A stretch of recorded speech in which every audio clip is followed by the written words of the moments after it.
ಈಗ ನಾವು ಶಿವಯೋಗ ಮಾಡುವುದರಿಂದ ಯಾವ ರೀತಿ ಎಲ್ಲ ಕಾಯಿಲೆಗಳು, ಕಠಿಣ ಕಾಯಿಲೆಗಳು ದೂರವಾಗುತ್ತೆ ಅನ್ನೋದನ್ನು ಪ್ರೂವ್ ಮಾಡ್ರಿ ಅಂತ ಹೇಳಿಬಿಟ್ಟು ಇವತ್ತು ನಮ್ಮ ನೋಡುಗರಾಗಲಿ ಅಥವಾ ಅನ್ಯ ಧರ್ಮೀಯರಾಗಲಿ ಕೇಳಿದಾಗ ನಾವು ಅದನ್ನು ಒಂದೊಂದೇ ಸಮರ್ಥನೆ ಮಾಡಿಕೊಂಡು ಅದಕ್ಕೆ ನಾವು ಎವಿಡೆನ್ಸನ್ನು ಕೊಡ್ತಾ ಹೋಗಬೇಕಾಗುತ್ತೆ. ಅದರಲ್ಲಿ ಒಂದೊಂದೇ ವಚನಗಳನ್ನು ನಾವು ನೋಡ್ತಾ ಹೋಗೋಣ. ಸಿದ್ದರಾಮೇಶ್ವರರು ಒಂದು ವಚನದಲ್ಲಿ ಹೀಗೆ ಹೇಳ್ತಾರೆ, ಮಾಡಬಾರದ ನೇಮವ ಮಾಡಿ ಕೆಡದಿರ ಮನವೇ, ಮಾಡುವ ನೇಮ ಮಾಡಬಾರದ ಆ ನೇಮ ಎರಡನ್ನು ತಿಳಿದುಕೋ, ಭೂತ ಭವಿಷ್ಯ ವರ್ತಮಾನಗಳವು ಮಾಡುವ ನೇಮಗಳು, ನಿತ್ಯ ಲಿಂಗಾರ್ಚನೆ ಜಂಗಮ ದಾಸೋಹವನ್ನು ಮಾಡು. ಸಿದ್ದರಾಮೇಶ್ವರ ಹೇಳ್ತಾರೆ, ಮಾಡಬಾರದೆಲ್ಲವನ್ನೂ ಮಾಡಕ್ಕೆ ಹೋಗ್ತೀಯಾ ಮನುಜ, ಮಾಡಕ್ಕೆ ಹೋಗ್ತೀಯಾ, ಕೆಡದಿರು. ಈ ಮನಸ್ಸನ್ನು ನಂಬಿ ನೀನು ಕೆಡದಿರು. ಈ ಮನಸ್ಸು ಅಂತಕ್ಕಂಥದ್ದು ಇದು ನಿನ್ನ ಶತ್ರು. ಯಾವ ನಿಯಮವನ್ನು ಮಾಡಬೇಕು, ಯಾವ ನಿಯಮವನ್ನು ಮಾಡಬಾರದು ಎಂಬುದನ್ನು ಸರಿಯಾಗಿ ಅರ್ಥ ಮಾಡಿಕೊಂಡ್ರೆ ನೀನು ಭೂತ ಭವಿಷ್ಯ ವರ್ತಮಾನ ಕಾಲದಲ್ಲಿ ನೀನು ಸುಖವಾಗಿರ್ತೀಯ. ಅದಕ್ಕೋಸ್ಕರ ನೀನು ಏನು ಮಾಡಬೇಕಂದ್ರೆ ನಿತ್ಯ ಲಿಂಗಾರ್ಚನೆಯನ್ನು ಮಾಡು, ಜಂಗಮ ದಾಸೋಹವನ್ನು ಮಾಡು. ಪ್ರತಿದಿನ ಶಿವಯೋಗ ಮತ್ತು ಲಿಂಗ ಪೂಜೆಯನ್ನು ಮಾಡು. ಜಂಗಮ ದಾಸೋಹ ಅಂತಂದರೆ ಸಮಾಜ ಸೇವೆಯನ್ನು ಮಾಡು. ಸಮಾಜದ ಮಧ್ಯದಲ್ಲಿ ಇದ್ಕೊಂಡು ಸತ್ಯಶುದ್ಧ ಕಾಯಕವನ್ನು ಮಾಡಿಕೊಂಡು ಸಮಾಜ ಸೇವೆಯನ್ನು ಮಾಡಿಕೊಂಡು ನಿತ್ಯ ದಾಸೋಹವನ್ನು ಮಾಡಿಕೊಂಡು ಲಿಂಗಪೂಜೆ ಶಿವಯೋಗವನ್ನು ಮಾಡು ಎಂಬುದಾಗಿ ಸಿದ್ದರಾಮೇಶ್ವರರು ಈ ವಚನದಲ್ಲಿ ಹೇಳ್ತಾರೆ. ಮನುಷ್ಯ ಭೂಮಿಯ ಮೇಲೆ ಬದುಕಬೇಕಾದರೆ ಅವನಿಗೆ ಪ್ರಾಣಕಾಂತ ಚೈತನ್ಯ ಶಕ್ತಿ ಬೇಕು, ಲೈಫ್ ಫೋರ್ಸ್ ಎನರ್ಜಿ. ಆ ಲೈಫ್ ಫೋರ್ಸ್ ಎನರ್ಜಿ ಇಲ್ಲ ಅಂತಂದರೆ ಅವನು ಬದುಕಲಿಕ್ಕೆ ಆಗುವುದಿಲ್ಲ. ಈ ಶರೀರಕ್ಕೆ ನಾವು ಅನ್ನ ಆಹಾರಾದಿಗಳನ್ನು ಕೊಡ್ತೀವಿ, ಆದರೆ ನಮ್ಮ ಆತ್ಮಕ್ಕೆ ಮತ್ತು ನಮ್ಮ ಪ್ರಾಣಕ್ಕೆ, ಆ ಪ್ರಾಣಕ್ಕೆ ಪ್ರಾಣಕಾಂತ ಚೈತನ್ಯ ಶಕ್ತಿ ಬೇಕಾಗುತ್ತೆ. ಅದು ಈ ಪ್ರಕೃತಿಯಲ್ಲಿ ಈ ಬ್ರಹ್ಮಾಂಡದಲ್ಲಿ ತುಂಬಿಕೊಂಡಿದೆ. ಅದನ್ನು ನಾವು ಪ್ರತಿನಿತ್ಯ ಸೇವನೆ ಮಾಡಿ ನಾವು ಬದುಕಿದ್ದೀವಿ. ಇಷ್ಟು ದಿನ ನಮ್ಮ ಸೈನ್ಸ್ ಏನು ಹೇಳ್ತಾ ಇತ್ತು ಅಂತಂದರೆ, ಯಾಕೆ ಉಸಿರಾಡ್ತಾರೆ ಅಂತಂದರೆ ಈ ವಾತಾವರಣದಲ್ಲಿ ಈ ಗಾಳಿನಲ್ಲಿ ಆಕ್ಸಿಜನ್ ಇದೆ, ಆಮ್ಲಜನಕ. ಅದನ್ನು ಸೇವನೆ ಮಾಡೋದ್ರ ಮುಖಾಂತರ ಸಕಲ ಜೀವರಾಶಿ ಜೀವ ಜಂತುಗಳು ಬದುಕಿದ್ದಾವೆ ಅಂದ್ಬಿಟ್ಟು ಹೇಳ್ತಾ ಇದ್ರು.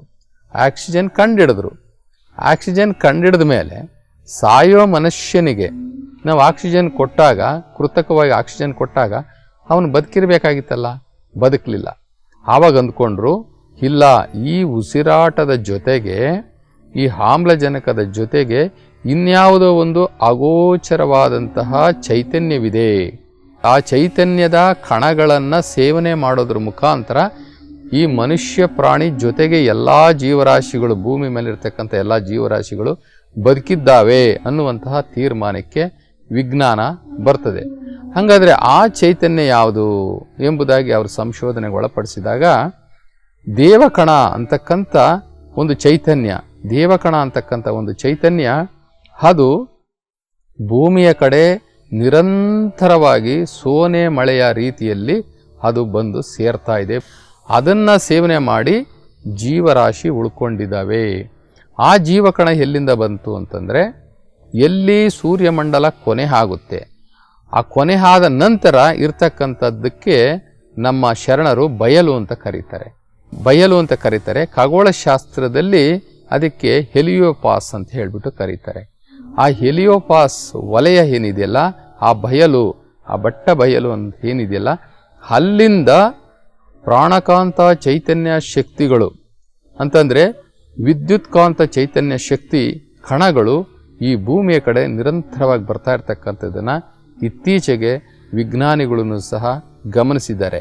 ಆ ಚೈತನ್ಯ ಶಕ್ತಿಯನ್ನು ನಮ್ಮ ಶರಣರು, ಅದರಲ್ಲಿ ಯಡಿಯೂರು ಸಿದ್ಧಲಿಂಗೇಶ್ವರರು ಒಂದು ವಚನದಲ್ಲಿ ಹೇಳ್ತಾರೆ, ಅದ್ಭುತದ ಆಕಾಶದಲ್ಲಿ ಶುಭ್ರವರ್ಣದ ಹಂಗನೆ ವಿದ್ಯುರ್ಲತೆಯ ಹಡೆದಳು ನೋಡ.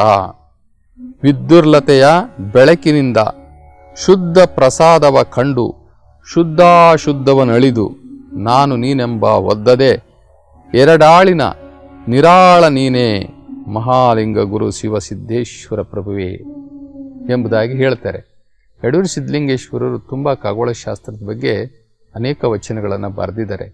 ನಮ್ಮ ಕಲ್ಯಾಣ ಕ್ರಾಂತಿ ಆದಂತಹ ಸಂದರ್ಭದಲ್ಲಿ ಸಾಕಷ್ಟು ವಚನಗಳು, ಸುಮಾರು ವಚನಗಳು ನಾಶವಾಗಿಬಿಟ್ಟು, ಆ ನಾಶವಾದಂತಹ ವಚನಗಳನ್ನು ಮತ್ತೆ ಬಂದು ಯಡಿಯೂರು ಸಿದ್ಧಲಿಂಗೇಶ್ವರರು ಬರೆದು ಕೊಟ್ಟಿದ್ದಾರೆ ಎಂಬುದೊಂದು ಇತ್ತೀಚಿನ ಅಧ್ಯಯನಕಾರರ ಒಂದು ಸಮೀಕ್ಷೆ ಕೂಡ ಆಗಿದೆ.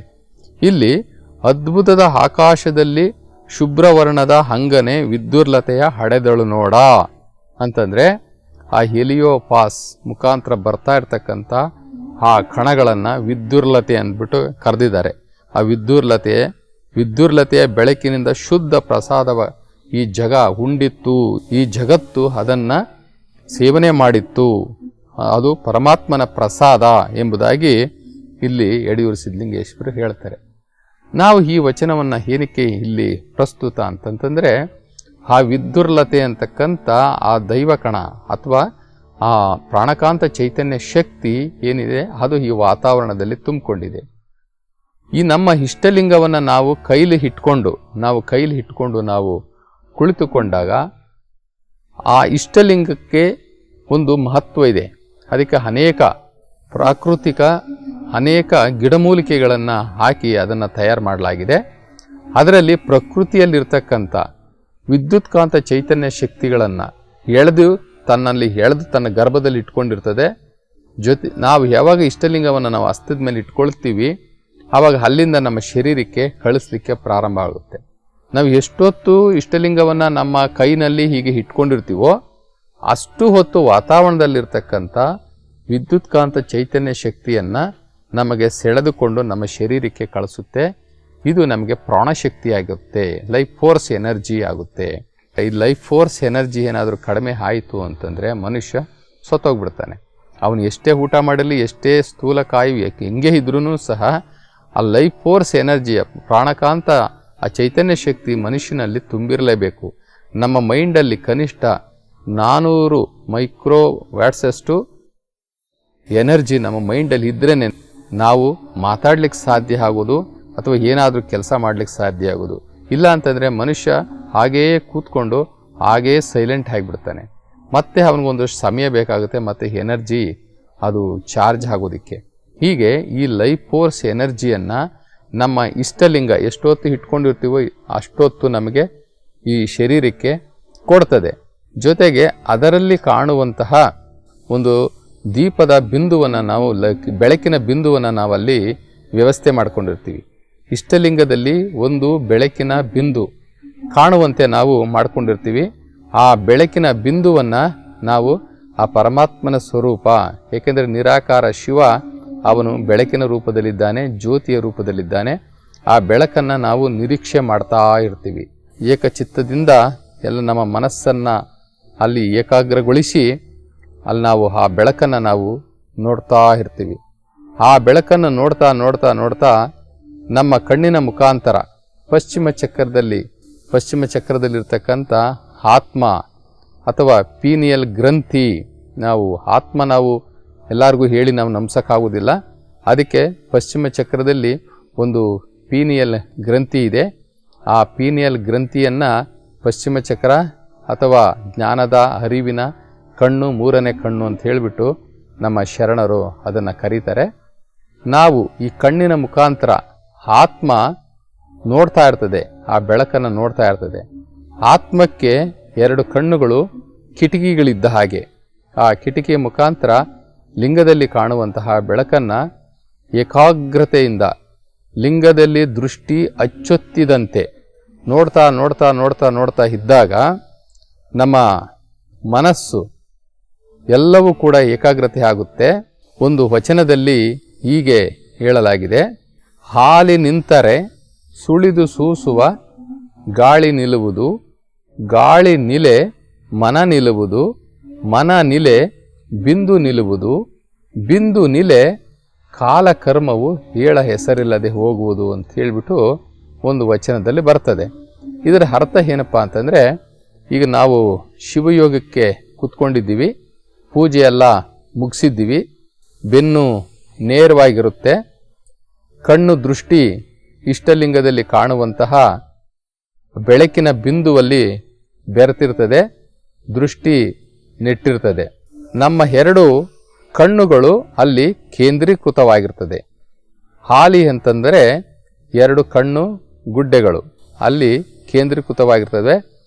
ಯಾವುದೇ ಕಾರಣಕ್ಕೂ ಕಣ್ಣು ಗುಡ್ಡೆಗಳು ಅಲುಗಾಡ್ತಾ ಇಲ್ಲ. ಹಾಲಿ ನಿಂತರೆ ಸುಳಿದು ಸೂಸುವ ಗಾಳಿ ನಿಲ್ಲುವುದು. ಇವಾಗ ಕಣ್ಣಿನ ದೃಷ್ಟಿ ಲಿಂಗದಲ್ಲಿ ನಿಂತ್ಕೊಂಡಿದೆ. ಲಿಂಗದಲ್ಲಿ ನಿಂತ ತಕ್ಷಣ ಸುಳಿದು ಸೂಸುವ ಗಾಳಿ ನಿಲ್ಲುವುದು ಅಂತಂದರೆ ನಮ್ಮ ಶ್ವಾಸಕೋಶದ ಉಸಿರು ತೆಗೆದುಕೊಳ್ಳುವುದು ಮತ್ತು ಬಿಡುವಂತಹ ಕ್ರಿಯೆ ಕ್ರಮೇಣವಾಗಿ ಕಡಿಮೆ ಆಗಿ ಮೂಗಿನಲ್ಲೇ ಸ್ವಲ್ಪ ನಮಗೆ ಅರಿವೇ ಇಲ್ಲದಂತೆ ಆಜ್ಞಾಚಕ್ರ ಅಂತ ಹೇಳ್ತೀವಲ್ಲ, ಆಜ್ಞಾಚಕ್ರ ಮತ್ತು ಮೂಗು ಎರಡರ ಮಧ್ಯದಲ್ಲೇ ಉಸಿರು ಆಡ್ತಾ ಇರ್ತದೆ. ಆವಾಗ ಉಸಿರಾಟದ ಕ್ರಮ ಮತ್ತು ಉಸಿರಾಟದ ತೀವ್ರತೆ ಕಡಿಮೆ ಆಗುತ್ತೆ. ಹಾಲಿ ನಿಂತರೆ ಸುಳಿದು ಸೂಸುವ ಗಾಳಿ ನಿಲ್ಲುವುದು. ಗಾಳಿ ನಿಲ್ತು ಅಂತಂದರೆ ಮನ ನಿಲ್ಲುವುದು. ಚಂಚಲವಾಗಿ ಹರಿಯುವಂತಹ ಆ ಮನ ಅಷ್ಟದಳ ಕಮಲದಲ್ಲಿ ಇರ್ತದಲ್ಲ, ಒಂದೊಂದು ದಿಕ್ಕಲ್ಲೂ ಅದು ಸುತ್ತಾಡ್ತಾ ಸುತ್ತಾಡ್ತಾ ಸುತ್ತಾಡ್ತಾ ವಿಚಿತ್ರವಾಗಿ ಅದು ವರ್ತಿಸ್ತಾ ಇರ್ತದೆ. ಒಂದೊಂದು ದಿಕ್ಕಿಗೆ ಅದು ತಿರ್ಕೊಂಡಾಗ್ಲೂ ಕೂಡ ಅದು ವಿಚಿತ್ರವಾದಂತಹ ಸ್ವಭಾವವನ್ನು ನಮ್ಮ ಶರೀರದ ಮುಖಾಂತರ ಪ್ರಕಟಣೆ ಮಾಡ್ತಾ ಇರ್ತದೆ. ಅಂತಹ ಒಂದು ಅಷ್ಟದಳದಲ್ಲಿ ಕೂತಿರ್ತಕ್ಕಂಥ ಆತ್ಮವನ್ನು ಆವರಿಸಿಕೊಂಡಿರ್ತಕ್ಕಂಥ ಮನಸ್ಸು ಏಕಾಗ್ರತೆಗೆ ಬಂದು ಅದನ್ನು ಸುತ್ತುವಿಕೆಯನ್ನು ಅದು ನಿಲ್ಲಿಸ್ತದೆ. ಸುಳಿದು ಸೂಸುವ ಗಾಳಿ ನಿಲ್ಲುವುದು, ಗಾಳಿ ನಿಲೆ ಮನ ನಿಲ್ಲುವುದು, ಮನ ನಿಲೆ ಬಿಂದು ನಿಲ್ಲುವುದು ಅಂತ ಹೇಳ್ತಾರೆ. ಬಿಂದು ನಿಲ್ಲುವುದು ಅಂತಂದರೆ ಆತ್ಮ ಒಂದು ಜ್ಯೋತಿ ಸ್ವರೂಪ, ಅದು ಪಶ್ಚಿಮ ಚಕ್ರದಲ್ಲಿದೆ.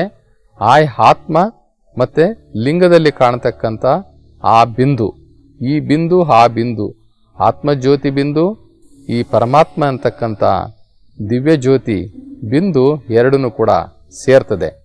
ಪರಮಾತ್ಮ ಒಂದು ಅಂಗದ ಆಶ್ರಯವನ್ನು ಪಡೆದಿದ್ದಾನೆ, ಅದಕ್ಕೆ ಆತ್ಮ ಅಂತ ಕರಿತೀವಿ.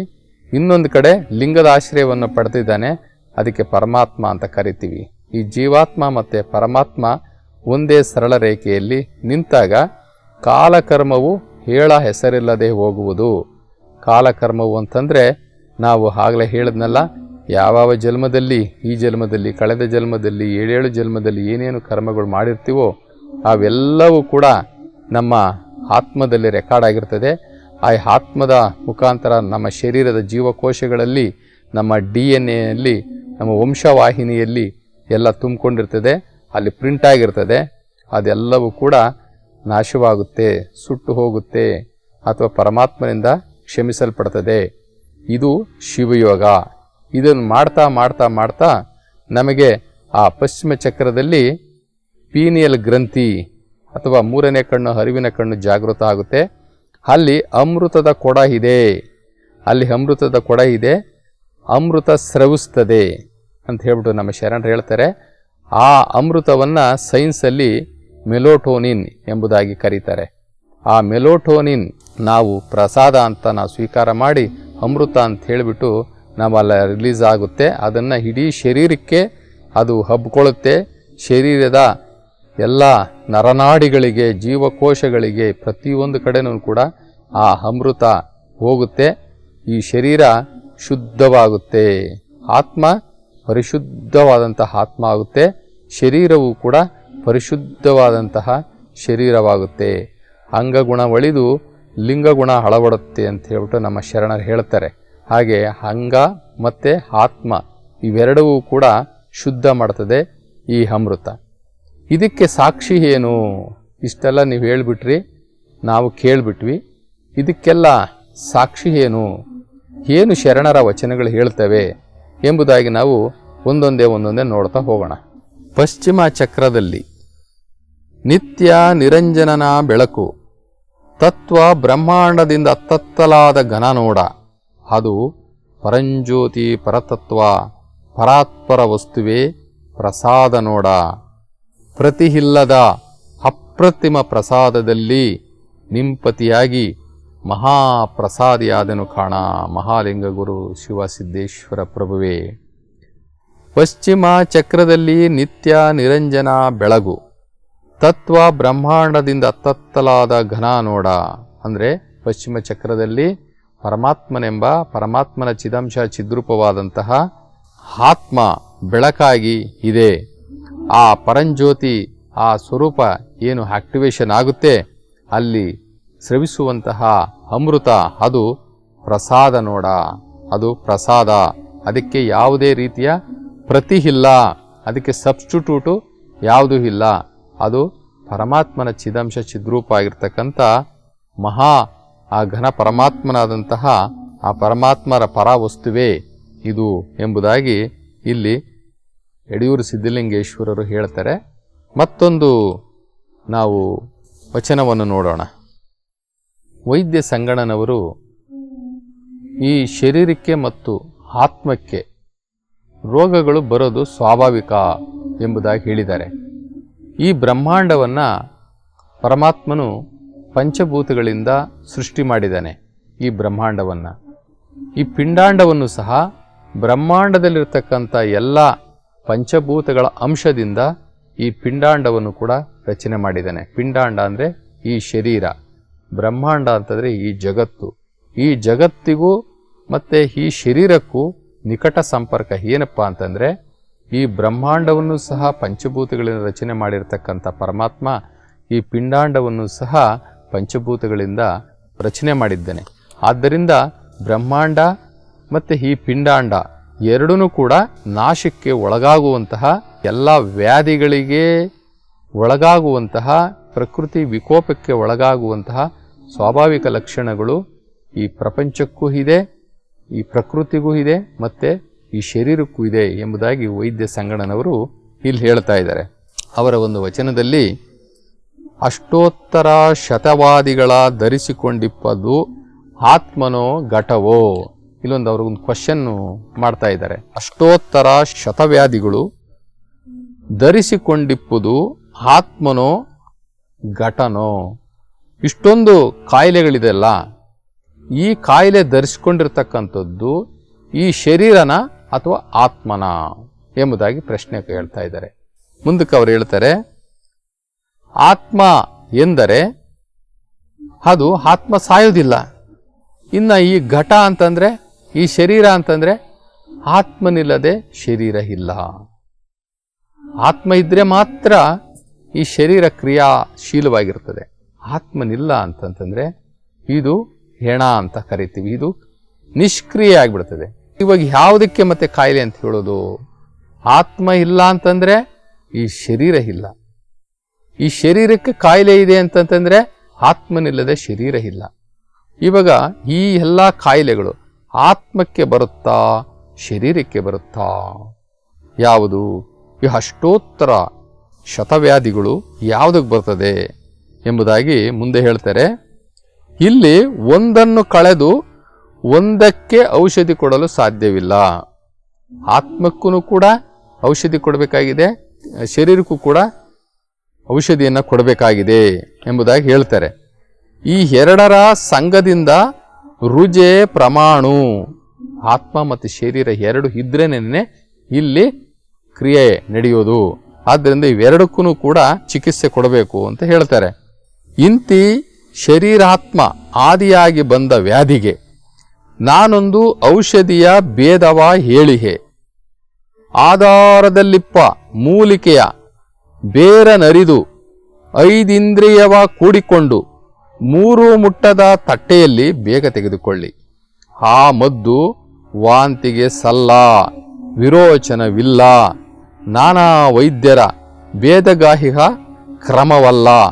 ಇದು ಸಿದ್ಧಾಂತ ಮೂಲಿಕೆ, ಇದ ಸಾಧಿಸಿಕೊಳ್ಳಿ. ಎಂದೆಂದಿಗೂ ರುಜೆಯಿಲ್ಲ, ಸದು ಸಂಶಯವಿಲ್ಲ.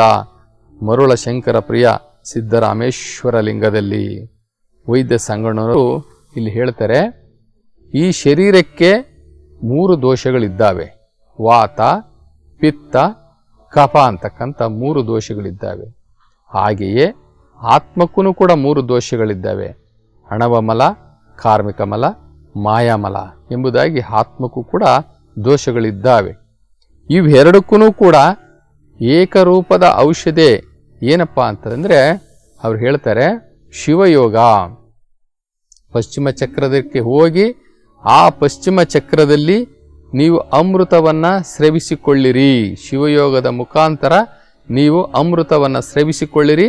ಅಮೃತವು ಈ ಎರಡೂ ಆತ್ಮ ಮತ್ತು ಶರೀರ ಎರಡೂ ಕಾಯಿಲೆಗಳಿಗೆ, ಎರಡೂ ದೋಷಗಳಿಗೆ, ಇದು ಅಷ್ಟೋತ್ತರ ವ್ಯಾಧಿಗಳಿಗೆ ಮಹಾ ದಿವ್ಯ ಔಷಧ. ಆದ್ದರಿಂದ ಇಂತಹ ಒಂದು ಶಿವಯೋಗವನ್ನು ಸಾಧಿಸಿಕೊಳ್ಳಿ ಎಂಬುದಾಗಿ ಇಲ್ಲಿ ವೈದ್ಯ ಸಂಗಣ್ಣವರು ಹೇಳ್ತಾರೆ. ಇನ್ನೊಂದು ವಚನದಲ್ಲಿ ಸ್ವತಂತ್ರ ಸಿದ್ಧಲಿಂಗೇಶ್ವರರು ಹೇಳ್ತಾರೆ, ಊರ್ಧ್ವಮುಖ ಮೂಲ ಅದೋ ಶಾಖೆಯಾದಂತಹ ವೃಕ್ಷದ ಮೂಲದಲ್ಲಿ ಒಬ್ಬ ಯೋಗಿ ಇದ್ದಾನೆ. ಆ ಯೋಗಿಯ ಕೈಯಲ್ಲೊಂದು ಅಮೃತದ ಫಲ ನೋಡ. ಆ ಫಲವ ಮೆದ್ದೆವಲ್ಲದೆ ಅಮರರಾದುದ ಕಂಡು ನಾನು ಬೆರಗಾದೆ. ನಿಜಗುಣ ಸ್ವತಂತ್ರ ಸಿದ್ಧಲಿಂಗೇಶ್ವರ. ಈ ಶರೀರ ಒಂದು ವೃಕ್ಷ. ಈಗ ಭೂಮಿ ಮೇಲೆ ಹುಟ್ಟಿರ್ತಕ್ಕಂಥ ವೃಕ್ಷಗಳು ಬೇರು ಭೂಮಿನಲ್ಲಿರುತ್ತೆ, ಅದರ ರೆಂಬೆ ಕೊಂಬೆಗಳು ಫಲಗಳೆಲ್ಲವೂ ಕೂಡ ಭೂಮಿಯ ಮೇಲಿರ್ತದೆ. ಆದರೆ ಈ ಶಾರೀರಿಕ ವಿಚಾರದಲ್ಲಿ ಹೇಗೆ ಅಂತಂದರೆ, ಇದು ಶರೀರವೂ ಸಹ ಒಂದು ವೃಕ್ಷ. ಅದರ ಬೇರುಗಳು ನಮ್ಮ ಮೆದುಳು, ಅದರ ಬೇರುಗಳು ತಲೆ ಮತ್ತು ಮೆದುಳು ಮತ್ತು ಸಹಸ್ರದಳ.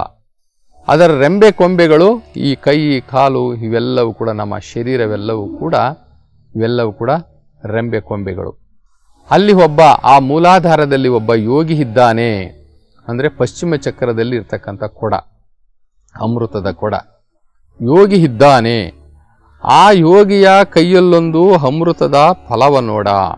ಆ ಫಲವ ಮೆದ್ದೆವಲ್ಲದೆ ಅಮರರಾದುದ ಕಂಡ. ಅದನ್ನು ನಾವು ಸೇವನೆ ಮಾಡಿದ್ದೇ ಆದರೆ, ಅದನ್ನು ರಿಲೀಸ್ ಮಾಡಿಕೊಂಡು ನಾವು ಸೇವನೆ ಮಾಡಿದ್ದೇ ಆದರೆ ನಾವೆಲ್ಲರೂ ಕೂಡ ಅಮರರಾಗುತ್ತೇವೆ ಎಂಬುದಾಗಿ ಈ ಒಂದು ವಚನದಲ್ಲಿ ಸ್ವತಂತ್ರ ಸಿದ್ಧಲಿಂಗೇಶ್ವರರು ಹೇಳ್ತಾ ಇದ್ದಾರೆ. ಇನ್ನೊಂದು ವಚನದಲ್ಲಿ ಹಡಪದ ಅಪ್ಪಣ್ಣನವರ ಪುಣ್ಯಸ್ತ್ರೀ ಲಿಂಗಮ್ಮ ತಾಯಿ ಈ ಶಿವಯೋಗದ ಮುಖಾಂತರ ಅಮೃತದ ಕೊಡ ಯಾವ ರೀತಿ ಅವರಿಗೆ ಸ್ರವಿಸ್ತು, ಆ ಅನುಭವವನ್ನು ಆ ತಾಯಿ ಇಲ್ಲಿ ಹಂಚ್ಕೊಳ್ತಾರೆ. ಆಧಾರವ ಬಲಿಯೇ ಬೇಗೆ ಒರಿಯಿತ್ತು, ಆಧಾರವು ಬಲಿಯೇ ಬೇಗೆ ಒರಿಯಿತ್ತು, ಕಿಚ್ಚು ಹಾವರಿಸಿ ಊದ್ವಕ್ಕೇರಿತ್ತು, ಸಾಸಿರ ದಳದ ಅಮೃತದ ಕೊಡ ಕಾಯ್ದಿತ್ತು, ಹಾಯ್ದ ಅಮೃತವ ಉಕ್ಕಿ ತೊಟ್ಟಿಕ್ಕಿ ಅಮೃತವ ನುಂಡು ಹಸಿವು ಕೆಟ್ಟಿತ್ತು, ತೃಷೆ ಅಡಗಿತ್ತು, ನಿದ್ರೆ ಎರತಿತ್ತು, ಅಂಗಗುಣ ಒಳಿದಿತ್ತು, ಲಿಂಗಗುಣ ನಿಂತಿತ್ತು, ಸಂಗ ಸುಖ ಹಿಂಗಿತ್ತು, ಅಂಗಲಿಂಗವೆಂಬ ಉಭಯ ಹಳಿದಿತ್ತು, ಮಂಗಳ ಮಹಾ ಬೆಳಕಿನಲ್ಲಿಯೇ ಓಲಾಡಿ ಸುಖಿಯಾದೆನಯ್ಯ ಅಪ್ಪಣ್ಣ ಪ್ರಿಯ ಚನ್ನಬಸವಣ್ಣ. ಇಲ್ಲಿ ಈ ತಾಯಿ ಹೇಳ್ತಾರೆ, ಅವರಿಗೆ ಶಿವಯೋಗದಲ್ಲಿ ಕುಳಿತಿರ್ತಕ್ಕಂತಹ ಸಂದರ್ಭದಲ್ಲಿ ಆ ಸಹಸ್ರದಳ ಅಥವಾ ಮೂಲಾಧಾರ ಅಂತಂದರೆ ನಾವು ಸಾಮಾನ್ಯವಾಗಿ ನಮ್ಮ ಬೆನ್ನಿನ ಕೆಳಭಾಗ, ಅಂದರೆ ಬೆನ್ನಿನ ಕೆಳಭಾಗ ನಾವು ಅಲ್ಲಿ ಮೂಲಾಧಾರ ಅಂತ ಹೇಳ್ಬಿಟ್ಟು ನಾವು ಅಂತೀವಿ. ಇಲ್ಲಿ ಮೂಲಾಧಾರ ಅಂತಂದರೆ ಬೇರುಗಳು, ಈ ವೃಕ್ಷದ ಬೇರುಗಳು ಏನಿದೆ ಮೂಲ ಆಧಾರ, ಅದು ಪಶ್ಚಿಮ ಚಕ್ರ. ನಮ್ಮ ಸಹಸ್ರದಳ, ನಮ್ಮ ಮೆದುಳು, ಅಲ್ಲಿ ಮೂಲಾಧಾರ ಅಂತಂದರೆ ಪಶ್ಚಿಮ ಚಕ್ರ. ಪಶ್ಚಿಮ ಚಕ್ರದಲ್ಲಿ ನಮ್ಮ ಆತ್ಮನಿದ್ದಾನೆ. ಅದನ್ನು ನಾವು ಪೀನಿಯಲ್ ಗ್ಲ್ಯಾಂಡ್, ಮೂರನೇ ಕಣ್ಣು, ಅರಿವಿನ ಕಣ್ಣು ಎಂಬುದಾಗಿ ಆ ಪಾಯಿಂಟನ್ನು ನಾವು ಹೇಳ್ತೀವಿ. ಇಲ್ಲಿ ತಾಯಿ ಹೇಳ್ತಾರೆ, ಆಧಾರವು ಬಲಿಯೇ ಬೇಗೆ ಒರಿಯಿತ್ತು, ಕಿಚ್ಚು ಹಾವರಿಸಿ ಊದ್ವಕ್ಕೇರಿತ್ತು, ಸಾಸಿರ ದಳದ ಅಮೃತ ಕೊಡ ಕಾಯ್ದಿತ್ತು, ಕಾಯ್ದ ಅಮೃತವ ಹುಕ್ಕಿ ತೊಟ್ಟಿಕ್ಕೆ ಆ ಅಮೃತವನ್ನುಂಡು ಹಸಿವು ನಿದ್ರೆ ತೃಷೆ ಎಲ್ಲ ಹೋಗಿತ್ತು, ನಮ್ಮ ಅಂಗಗುಣವೆಲ್ಲ ಹೋಗಿ ಆ ದೈವಿ ಗುಣ ಆಗಿತ್ತು. ಇಂತಹ ಸುಖದಲ್ಲಿ ನಾನು ಓಲಾಡಿದನು ಇಂತಹ ಸುಖವನ್ನು ನಾನು ಉಂಡೆನು ಎಂಬುದಾಗಿ ಲಿಂಗಮ್ಮ ತಾಯಿ ಇಲ್ಲಿ ಹೇಳ್ತಾ ಇದ್ದಾರೆ. ಇನ್ನೊಂದು ವಚನದಲ್ಲಿ ಸಿದ್ದರಾಮೇಶ್ವರರು ಈ ಶಿವಯೋಗವನ್ನು ಅನುಭವಿಸಿ ಜಗತ್ತಿನ ಜನವೆಲ್ಲರೂ ಸಹ 12ನೇ ಶತಮಾನದಲ್ಲಿ ಲಕ್ಷಾಂತರ ಸಾಧಕರು ಶಿವಯೋಗದ ಮುಖಾಂತರ ಆ ಅಮೃತವನ್ನು ಸ್ರವಿಸಿಕೊಂಡಂತಹ ನಮ್ಮ ಜಾನಪದರು ಮತ್ತು ನಮ್ಮ ಶರಣರು ಏನು ಹೇಳ್ತಾರೆ ಅಂತಂದರೆ, ನಮ್ಮ ಸಿದ್ದರಾಮೇಶ್ವರ ವಚನದಲ್ಲಿ ಹೇಳುತ್ತೆ, ಬಸವಯೋಗದಿಂ ಅಸನಾಯಿತೈ ಲೋಕ ಚಂದದಿಂ ಬಸವಗತಿ ಹೆನಲು ಭಾವವು ಹಿಂಗುವುದು. ಬಸವಯ್ಯ ಬಸವಣ್ಣ ಶರಣು ಶರಣಾರ್ಥಿ ಎಂದು ಬದುಕಿದನಯ್ಯ ಯೋಗಿನಾಥ. ಬಸವಯೋಗದಿಂ ಅಸನಾಯಿತೈ ಲೋಕ. ಬಸವಯೋಗ ಅಂತಂದರೆ ಶಿವಯೋಗ, ದೃಷ್ಟಿಯೋಗ, ಲಿಂಗಾಂಗ ಯೋಗ. ಈ ಯೋಗದಿಂದ ಅಸನಾಯಿತೈ ಲೋಕ ಚಂದದಿಂ ಬಸವನೇ ಗತಿ ಎನ್ನಲು ಭಾವವು ಹಿಂಗುವುದು ಎಂಬುದಾಗಿ ಅವರು ಆ ಒಂದು ಸ್ಥಿತಿಯನ್ನು, ಅಮೃತವನ್ನು ಸ್ರವಿಸಿಕೊಂಡಂತಹ ಸ್ಥಿತಿಯಿಂದ ಅವರಿಗೆ ಬಹಳ ಅಭಿಮಾನದಿಂದ ಬಸವಣ್ಣನವರನ್ನು ಈ ರೀತಿ ಕೊಂಡಾಡ್ತಾರೆ. ಯಾಕೆ ಅಂತಂದರೆ ಬಸವಣ್ಣನವರು ಈ ಬಸವಯೋಗವನ್ನು, ಈ ಇಷ್ಟಲಿಂಗ ಯೋಗವನ್ನು ಈ ಜಗತ್ತಿಗೆ ಕೊಟ್ಟಂತಹ ಕೀರ್ತಿವಂತರವರಾಗಿರ್ತಾರೆ. ವಿಜ್ಞಾನದ ದೃಷ್ಟಿಕೋನದಲ್ಲಿ ಬಸವಣ್ಣನವರ ಈ ವಚನ ಬಹಳ ಸಮೀಪವಾಗಿದೆ. ಒಡಲುಗೊಂಡು ಹುಟ್ಟಿದ ಘಟಕ್ಕೆ ಅಷ್ಟೋತ್ತರ ಶತವ್ಯಾಧಿ. ಒಡಲುಗೊಂಡು ಹುಟ್ಟಿದ ಘಟಕ್ಕೆ ಅಷ್ಟೋತ್ತರ ಶತವ್ಯಾಧಿ, ಅದಕ್ಕೆ ನಾನಾ ಔಷಧಿಯ ತಂದು ಒರೆವರು. ಈ ಪರಿಯ ನಾನು ಅದನ್ನು ಒರೆವೆನು. ಅದಕ್ಕೆ ಕಾರಣವೇನೆಂದರೆ, ಭವರೋಗ ವೈದ್ಯ ಭವಹರನೆಂಬ ಬಿರುದು ನಿಮ್ಮದಾಗಿ, ಇದು ಕಾರಣ ಕೂಡಲ ಸಂಗಮ ದೇವ, ನಿಮ್ಮ ಪುರಾತನರ ಪ್ರಸಾದವಲ್ಲದೆ ಕೊಂಡೊಡೆ ನಿಮ್ಮಾಣೆ. ಈ ವಚನ ಒಂದು ಸ್ವಲ್ಪ ವಿಭಿನ್ನವಾಗಿದೆ. ಒಡಲುಗೊಂಡು ಹುಟ್ಟಿದ ಘಟಕ್ಕೆ ಅಷ್ಟೋತ್ತರ ಶತವ್ಯಾಧಿ, ಅದಕ್ಕೆ ನಾನಾ ಔಷಧಿಯ ತಂದು ಒರೆವರು. ಈ ಪರಿಯ ನಾನು ಮಾಡೆನು, ಅದೇನು ಕಾರಣವೆಂದರೆ, ಭವರೋಗ್ಯ ವೈದ್ಯ ಭವಹರನೆಂಬ ಬಿರುದು ನಿಮ್ಮದಾಗಿ, ಇದು ಕಾರಣ ಕೂಡಲ ಸಂಗಮ ದೇವ, ನಿಮ್ಮ ಪುರಾತನರ ಪ್ರಸಾದವಲ್ಲದೆ ಕೊಂಡೊಡೆ ನಿಮ್ಮಾಣೆ. ಈ ಶರೀರ ಸ್ವಾಭಾವಿಕವಾಗಿ ನಿನ್ನಿಂದಲೇ ರಚನೆಯಾಗಿದೆ. ಈ ಬ್ರಹ್ಮಾಂಡವು ಕೂಡ ನಿನ್ನಿಂದಲೇ ರಚನೆಯಾಗಿದೆ. ಈ ಭವರೋಗವನ್ನು ಮತ್ತೆ ಈ ಶರೀರಕ್ಕೆ ಬಂದಿರತಕ್ಕಂಥ ಈ ಸಕಲ ಅಷ್ಟೋತ್ತರ ವ್ಯಾಧಿಗಳನ್ನು ನೀನೇ ಪರಿಹರಿಸಬೇಕು. ನೀನೇ ಪರಿಹರಿಸಬೇಕು. ಯಾಕೆ ಅಂತಂದರೆ, ನೀನು ಭವರೋಗ ವೈದ್ಯ ಎಂಬುದಾಗಿ ಬಿರುದು ಪಡ್ಕೊಂಡಿದೀಯಾ. ನೀನು ಭವರೋಗ ವೈದ್ಯ ಅಂದ್ಬಿಟ್ಟು ಬಿರುದು ಪಡ್ಕೊಂಡಿರೋದ್ರಿಂದ ನೀನು ಎಲ್ಲರಿಗೂ ಪರಮಾತ್ಮ ನೀನೇ ವೈದ್ಯನಾಗಿರೋದ್ರಿಂದ, ಯಾಕೆಂದರೆ ನೀನೇ ಮೆಕ್ಯಾನಿಕ್ಕು. ಈ ಶರೀರವನ್ನು ಮಾಡಿದವನು ನೀನು, ಈ ಬ್ರಹ್ಮಾಂಡವನ್ನು ರೆಡಿ ಮಾಡಿದವನು ನೀನು. ಅದರಿಂದ ನಿನಗೆಲ್ಲವೂ ಗೊತ್ತಿದೆ. ಏನು ವ್ಯಾಧಿ, ಏನು ಮಾಡಬೇಕು, ಏನು ಬಿಡಬೇಕು ಅನ್ನೋವಂಥದ್ದು ಎಲ್ಲವೂ ನಿನಗೇ ಗೊತ್ತಿರೋದ್ರಿಂದ ನಾನು ಈ ಜಗತ್ತಿನಲ್ಲಿ ಯಾವ ಔಷಧಿಗಳನ್ನು ನಾನು ತಗೊಳ್ಳೋದಿಲ್ಲ. ನಮ್ಮ ಪುರಾತನರು ಏನು ಮಾಡಿದ್ರು, ನಿನ್ನೇ ನಂಬಿ ಬದುಕಿದ್ರು, ನಿನ್ನ ಬಲದಿಂದಲೇ ಬದುಕಿದ್ರು. ನೀನು ಕೊಟ್ಟ ಅಮೃತವನ್ನು, ಈ ಶರೀರದಲ್ಲಿ ಇಟ್ಟಿರ್ತಕ್ಕಂಥ ಅಮೃತ ಇದೆಯಲ್ಲ, ಆ ಸಾಸಿರ ಕೊಡದಲ್ಲಿ, ಅದನ್ನು ಬಳಸ್ಕೊಂಡು ಜನರು, ಸಾಧುಗಳು, ಸಂತರು, ನಮ್ಮ ಪುರಾತನರು ಗೆದ್ರಲ್ಲ, ಅದೇ ರೀತಿ ನಾನು ಹೊರಗಿನ ಔಷಧಿಗಳನ್ನು ನಾನು ತೆಗೆದುಕೊಳ್ಳೋದಿಲ್ಲ. ನಮ್ಮ ಪುರಾತನರು ಏನು ಔಷಧಿ ತೆಗೆದುಕೊಂಡ್ರು ನಾನು ಅದನ್ನೇ ತೆಗೆದುಕೊಡ್ತೀನಿ. ಯಾಕೆ ಅಂದರೆ ನೀನು ಅಮೃತವನ್ನು ಅಲ್ಲೇ ಇಟ್ಟಿದ್ದೀಯಾ. ಈ ಶರೀರವನ್ನು ರಚನೆ ಮಾಡಿದಂತಹ ಮೆಕ್ಯಾನಿಕ್ ನೀನು, ಅಮೃತವನ್ನು ಸಹ ಅಲ್ಲೇ ಇಟ್ಟಿದ್ದೀಯಾ. ಅದರಿಂದ ಅದನ್ನೇ ನಾನು ಉಪಯೋಗಿಸಿಕೊಂಡು ನಾನು ಈ ವ್ಯಾಧಿಗಳನ್ನು ನಾನು ಗೆಲ್ಲುತ್ತೇನೆ ಎಂಬುದಾಗಿ ಬಸವಣ್ಣನವರು ಈ ವಚನದಲ್ಲಿ ಹೇಳ್ತಾ ಇದ್ದಾರೆ. ಇನ್ನೊಂದು ವಚನದಲ್ಲಿ ಸಿದ್ಧಲಿಂಗೇಶ್ವರರು ಹೀಗೆ ಹೇಳ್ತಾರೆ, ಆಜ್ಞೆಯ ಚಕ್ರದ ದ್ವಿದಳ ಪದ್ಮದಲ್ಲಿ ಅವಿರಳ ಸುಜ್ಞಾನ ಪೀಠದೊಳಗೆ ಅಮೃತಮಯ ಲಿಂಗವ ಕಂಡೆನು ನೋಡ. ಆ ಲಿಂಗ ಸಂಘದಿಂದ ಉತ್ಪತ್ತಿ ಸ್ಥಿತಿ ಪ್ರಳಯವ ಗೆಲಿದು ನಿತ್ಯ ನಿರಂಜನ ಪ್ರಸಿದ್ಧ ಪ್ರಸಾದಿಯಾದೆನು ಕಾಣ. ಆ ಪ್ರಸಿದ್ಧ ಪ್ರಸಾದವನ್ನೇ 1 2 ಆಗಿ 2 3 ಆಗಿ 3 6 ಆಗಿ 6 36 ಆಗಿ 36 216 ಆಗಿ 216 ಬೆಳಗು ಪಿಂಡಾಂಡದಲ್ಲಿ ಪರಿಪೂರ್ಣವಾಗಿ ಸದಾ ಸನ್ನಿಹವಾಗಿಪ್ಪುದು. ನಿಮ್ಮ ಶರಣರ ಸಂಗನ ಆ ಬಸವಣ್ಣ ಮೊದಲಾದ ಪ್ರಮತರಿಗೆ ಇದು ಸಾಧ್ಯವಲ್ಲದೆ ಹರಿ ಹಜ ಸುರ ಮನು ಮುನಿಗಳಿಗೆ ಅಗಮ್ಯ ಅಗೋಚರ ಅಪ್ರಮಾಣ ಅಸಾಧ್ಯ ನೋಡ. ಮಹಾಲಿಂಗ ಗುರು ಶಿವಸಿದ್ದೇಶ್ವರ ಪ್ರಭುವೇ, ಇದು ಅದ್ಭುತವಾದಂತಹ ವಚನ. ಆಜ್ಞೇಯ ಚಕ್ರದ ದ್ವಿದಳ ಪದ್ಮದಲ್ಲಿ ನಮ್ಮ ಶಿಖಾಚಕ್ರ 8ನೇ ಚಕ್ರ, ಆ ಶಿಖಾಚಕ್ರದಲ್ಲಿ ಅವಿರಳ ಸುಜ್ಞಾನ ಪೀಠದೊಳಗೆ ಅಂದ್ರೆ ಆತ್ಮನಿರ್ತಕ್ಕಂಥ ಜಾಗ ಅಮೃತಮಯ ಲಿಂಗವ ಕಂಡೆನು ನೋಡ. ಪಶ್ಚಿಮ ಚಕ್ರದಲ್ಲಿ ಲಿಂಗದ ಕೊಡ, ಅಮೃತದ ಕೊಡ ಇರುವುದನ್ನು ನಾನು ನೋಡಿದೆ ಅಂತ ಹೇಳ್ತಾ ಇದ್ದಾರೆ. ಕಂಡೆನು ನೋಡ. ಆ ಲಿಂಗ ಸಂಘದಿಂದ ಉತ್ಪತ್ತಿ ಸ್ಥಿತಿ ಪ್ರಳಯವ ಗೆಲಿದು. ಏನು ಉತ್ಪತ್ತಿ ಸ್ಥಿತಿ ಪ್ರಳಯ ಇದೆಯಲ್ಲ, ಇವೆಲ್ಲವಕ್ಕೂ ಕೂಡ ಈ ಪ್ರಕೃತಿ ನಿಯಮ ಆಗಿರ್ತಕ್ಕಂಥ ಶರೀರ ಎಲ್ಲವಕ್ಕೂ ನಾಶಕ್ಕೆ ಒಳಗಾಗಬೇಕು, ವ್ಯಾಧಿಗಳಿಗೂ ಒಳಗಾಗಬೇಕಲ್ಲ.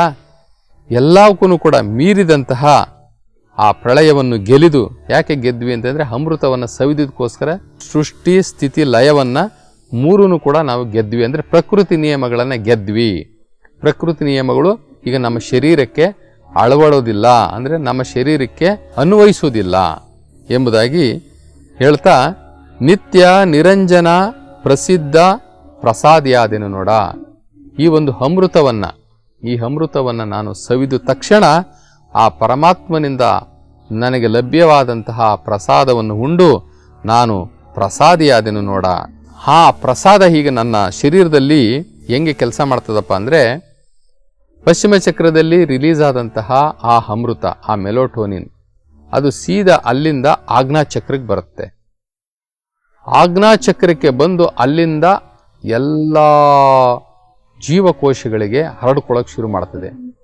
ಒಂದು ಜೀವಕೋಶದಿಂದ 2, 2ರಿಂದ 4, 4ರಿಂದ 8, 8ರಿಂದ 16 ಹೀಗೆ ಅದು ಇಡೀ ಶರೀರವನ್ನ ಆವರಿಸ್ಕೊಳ್ಳುತ್ತೆ. ಅದನ್ನ ಇಲ್ಲಿ ಹೇಗೆ ಹೇಳ್ತಾರೆ ಅಂತಂದ್ರೆ, ಆ ಪ್ರಸಿದ್ಧ ಪ್ರಸಾದವೇ 1, 2 ಆಗಿ, 2, 3 ಆಗಿ, 3, 6 ಆಗಿ, 6, 36 ಆಗಿ, 36, 216 ಆಗಿ, ಈ 216ರ ಬೆಳಗು ಪಿಂಡಾಂಡದಲ್ಲಿ, ಈ ಸಂಪೂರ್ಣ ಈ ಶರೀರದಲ್ಲಿ ಪಿಂಡಾಂಡದಲ್ಲಿ ಪರಿಪೂರ್ಣವಾಗಿ ಸದಾ ಹರಿದು ಹರಿದು ಹರಿದು ಹರಿದು ಹರಿದು ಸಂಪೂರ್ಣವಾಗಿ ನಮ್ಮ ಜೀವಕೋಶದಲ್ಲಿ ಇದ್ದಂತಹ ಎಲ್ಲ ವ್ಯಾಧಿಗಳನ್ನು ಗುಣಪಡಿಸಿ ನಾವು ಪರಿಪೂರ್ಣವಾದಂತಹ ಶರೀರ, ಪರಿಶುದ್ಧವಾದಂತಹ ಶರೀರ, ಪರಿಶುದ್ಧವಾದಂತಹ ಆತ್ಮ, ಇದು ಈ ಥರ ಆಯಿತು. ಈ ಕ್ರಿಯೆ, ಈ ಶಿವಯೋಗ ಇದು ಬಸವಣ್ಣನವರಿಗೆ ಮತ್ತು ಬಸವಾದಿ ಶರಣರಿಗೆ ಅಲ್ಲದೆ ಇನ್ಯಾರಿಗೂ ಇದು ಗೊತ್ತಿಲ್ಲ. ಈ ಸೀಕ್ರೆಟು ಇನ್ಯಾರಿಗೂ ಗೊತ್ತಿಲ್ಲ. ನಿಮ್ಮ ಶರಣರ ಸಂಗನ ಬಸವಣ್ಣನ ಮೊದಲಾದ ಪ್ರಮತರಿಗೆ ಸಾಧ್ಯವಲ್ಲದೆ ಅಜ ಹರಿ ಸುರ ಮನು ಮುನಿಗಳಿಗೆ ಅಗಮ್ಯ ಅಗೋಚರ ಅಪ್ರಮಾಣ ಅಸಾಧ್ಯ ನೋಡ. ಮಹಾಲಿಂಗ ಗುರು, ಇದು ಎಲ್ರಿಗೂ ಸಾಮಾನ್ಯವಾಗಿ ಇದು ಅರ್ಥನೂ ಆಗೋದಿಲ್ಲ, ಈ ಒಂದು ಸಿದ್ಧಿ ಪಡ್ಕೊಳ್ಳಿಕ್ಕೂ ಸಾಧ್ಯವಿಲ್ಲ. ಈ ಶರಣ ಧರ್ಮ ಕೊಟ್ಟಿರ್ತಕ್ಕಂಥ ಈ ಶಿವಯೋಗದ ಮಹತ್ವವನ್ನು, ಮಹಿಮೆಯನ್ನ ಎಲ್ಲರಿಗೂ ತಿಳ್ಕೊಳ್ಳಿಕ್ಕೆ ಸಾಧ್ಯ ಇಲ್ಲ. ಈ ಶಿವಯೋಗ ಅಂತಕ್ಕಂಥದ್ದು ಬಹಳ ಬಹಳ ಶಾರ್ಟ್ ಕಟ್ಟು. ಜ್ಞಾನೋದಯ ಮಾಡಿಕೊಳ್ಳೋದಕ್ಕೆ ಶಾರ್ಟ್ ಕಟ್ಟು. ನಮ್ಮ 3ನೇ ಅರಿವಿನ ಕಣ್ಣನ್ನು ಜಾಗೃತ ಮಾಡಿಕೊಳ್ಳೋದಕ್ಕೆ ಶಾರ್ಟ್ ಕಟ್ಟು. ನಮ್ಮ DNA ನಲ್ಲಿರ್ತಕ್ಕಂಥ ರೋಗಾದಿಗಳನ್ನು, ನಮ್ಮ ಶರೀರದಲ್ಲಿರ್ತಕ್ಕಂಥ ರೋಗಾದಿಗಳನ್ನು ಪರಿಹಾರ ಮಾಡಿಕೊಳ್ಳೋದಕ್ಕೆ ಇದೊಂದು ಶಾರ್ಟ್ ಕಟ್ಟು. ಒಟ್ಟಾರೆ ಶಿವಯೋಗದ ಮೂಲಕ ನಮ್ಮ ಪಶ್ಚಿಮ ಚಕ್ರದಲ್ಲಿರ್ತಕ್ಕಂಥ ಅಮೃತವನ್ನು ಸ್ರವಿಸಿಕೊಂಡು ನಾವು ದೇಹಾರೋಗ್ಯ, ದೀರ್ಘಾಯಸ್ಸು, ಆತ್ಮಜ್ಞಾನ ಇಷ್ಟನ್ನು ನಾವು ಸಾಧನೆ ಮಾಡಬಹುದು. ಆತ್ಮಜ್ಞಾನ ಬಹಳ ಮುಖ್ಯ. ಆತ್ಮಜ್ಞಾನದಿಂದ ದೇಹಾರೋಗ್ಯ, ದೀರ್ಘಾಯಸ್ಸನ್ನು ನಾವು ಸಂಪೂರ್ಣವಾಗಿ ಸಾಧನೆ ಮಾಡಬಹುದು. ಹಾಗಿದ್ರೆ ನಮ್ಗೆ ಸಾವೇ ಬರೋದಿಲ್ವಾ ಅಂತಂದರೆ, ಸಾವು ನಾವು ಬಯಸಿದಾಗ ಬರುತ್ತೆ. ನಾವು ಯಾವಾಗ ಈ ಶರೀರವನ್ನು ಬಿಡಬೇಕು ಎಂಬುದಾಗಿ ನಾವು ನಿರ್ಧಾರ ಮಾಡ್ತೀವೋ ಆವತ್ತು ನಮಗೆ ಸಾವು ನಾವೇ ನಮ್ಮ ಸ್ವತಃ ನಾವು ಅಂದ್ಕೊಂಡಿದ್ದನ್ನು ನಾವು ಇಚ್ಛಾಮರಣಿಯಾಗಿ ನಾವು ಸಾವನ್ನು ಸಾವನ್ನು ನಾವು ಕಂಡುಕೊಳ್ಳಬಹುದು.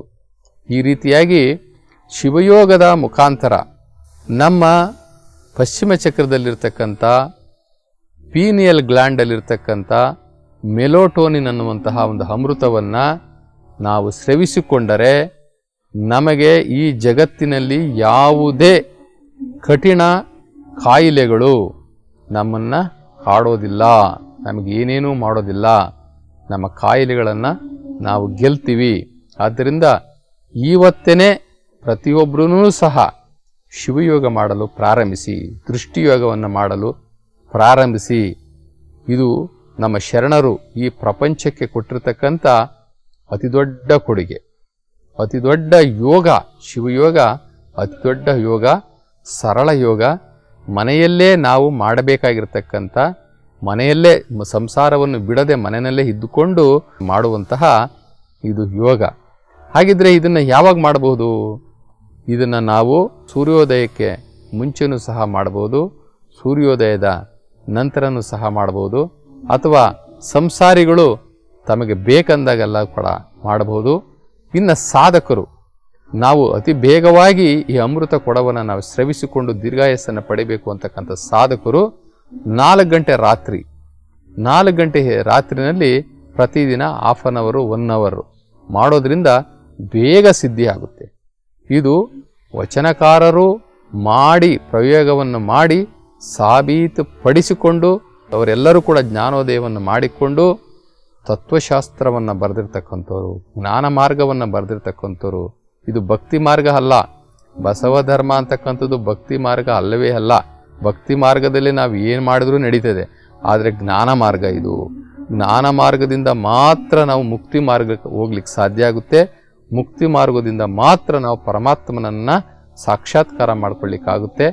ಆದ್ದರಿಂದ ಈ ಲೋಕದಲ್ಲಿ ಬರ್ತಕ್ಕಂಥ ಯಾವುದೇ ವ್ಯಾಧಿಗಳನ್ನು ನಾವು ಮೆಟ್ಟಿ ನಿಲ್ಲಬೇಕು ಅಂತಂತಂದರೆ ಶಿವಯೋಗವನ್ನು ಪ್ರತಿಯೊಬ್ಬರು ಮಾಡಬೇಕು ಅಂತ ಹೇಳಿ ನಾನು ತಮ್ಮನ್ನೆಲ್ಲ ಭಿನ್ನವಿಸಿಕೊಂಡು ಈ ಒಂದು ಸಂಚಿಕೆಗೆ ವಿರಾಮವನ್ನು ಕೊಡೋಣ. ಶರಣು ಶರಣಾರ್ಥಿ.